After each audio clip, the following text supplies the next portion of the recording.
আজি অসমৰ জনজাতি পৰিক্ৰমা বিভাগৰ অধীনত থকা 7খনকৈ স্বায়ত্তশাসিত পৰিষদৰ আইনসমূহৰ সংশোধনী বিল উত্থাপিত হৈছে।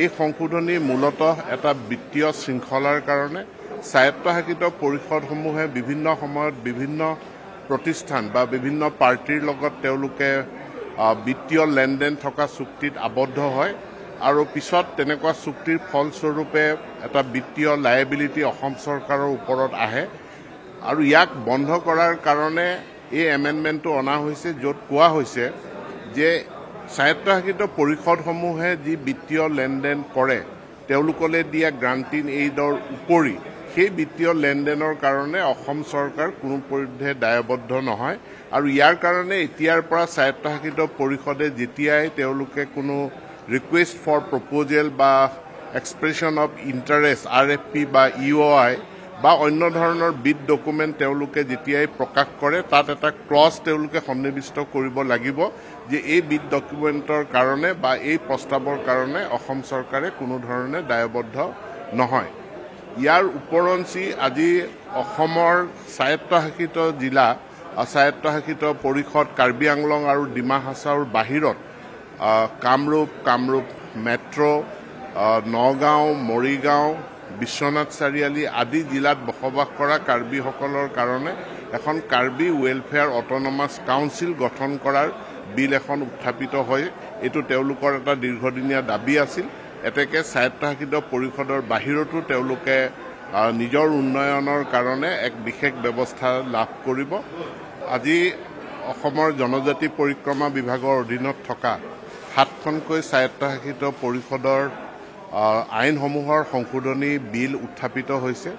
এই সংশোধনী মূলতঃ এটা বিত্তীয় শৃংখলাৰ কাৰণে স্বায়ত্তশাসিত পৰিষদসমূহে বিভিন্ন সময়ত বিভিন্ন প্ৰতিষ্ঠান বা বিভিন্ন পাৰ্টিৰ লগত তেওঁলোকে বিত্তীয় লেনদেন থকা চুক্তিত আবদ্ধ হয় আৰু পিছত তেনেকুৱা চুক্তিৰ ফলস্বৰূপে এটা বিত্তীয় লায়েবিলিটি অসম চৰকাৰৰ ওপৰত আহে আৰু ইয়াক বন্ধ কৰাৰ কাৰণে এই এমেণ্ডমেণ্টটো অনা হৈছে, য'ত কোৱা হৈছে যে স্বায়ত্তশাসিত পৰিষদসমূহে যি বিত্তীয় লেনদেন কৰে তেওঁলোকলৈ দিয়া গ্ৰান্টিন এইডৰ উপৰি সেই বিত্তীয় লেনদেনৰ কাৰণে অসম চৰকাৰ কোনো পধ্যে দায়বদ্ধ নহয় আৰু ইয়াৰ কাৰণে এতিয়াৰ পৰা স্বায়ত্তশাসিত পৰিষদে যেতিয়াই তেওঁলোকে কোনো ৰিকুৱেষ্ট ফৰ প্ৰপ'জেল বা এক্সপ্ৰেছন অফ ইণ্টাৰেষ্ট RFP বা EOI বা অন্য ধৰণৰ বিড ডকুমেণ্ট তেওঁলোকে যেতিয়াই প্ৰকাশ কৰে তাত এটা ক্লজ তেওঁলোকে সন্নিৱিষ্ট কৰিব লাগিব যে এই বিড ডকুমেণ্টৰ কাৰণে বা এই প্ৰস্তাৱৰ কাৰণে অসম চৰকাৰে কোনো ধৰণে দায়বদ্ধ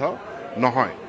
ইয়াৰ উপৰঞ্চি আজি অসমৰ স্বায়ত্তশাসিত জিলা স্বায়ত্তশাসিত পৰিষদ কাৰ্বি আংলং আৰু ডিমা হাছাওৰ বাহিৰত কামৰূপ মেট্ৰ' নগাঁও মৰিগাঁও বিশ্বনাথ চাৰিআলি আদি জিলাত বসবাস কৰা কাৰ্বিসকলৰ কাৰণে এখন কাৰ্বি ৱেলফেয়াৰ অট'নমাছ কাউন্সিল গঠন কৰাৰ বিল এখন উত্থাপিত হয়। এইটো তেওঁলোকৰ এটা দীৰ্ঘদিনীয়া দাবী আছিল। এতেকে স্বায়ত্তশাসিত পৰিষদৰ বাহিৰতো তেওঁলোকে নিজৰ উন্নয়নৰ কাৰণে এক বিশেষ ব্যৱস্থা লাভ কৰিব। আপুনি বিচৰা বাতৰি পাব কেৱল নিউজ 18 এপত। নিউজ 18 এপ ডাউনলোড কৰিবলৈ স্কেন কৰক এই QR কোড। গুগল প্লে ষ্টৰতো পাব এই নিউজ 18 এপ।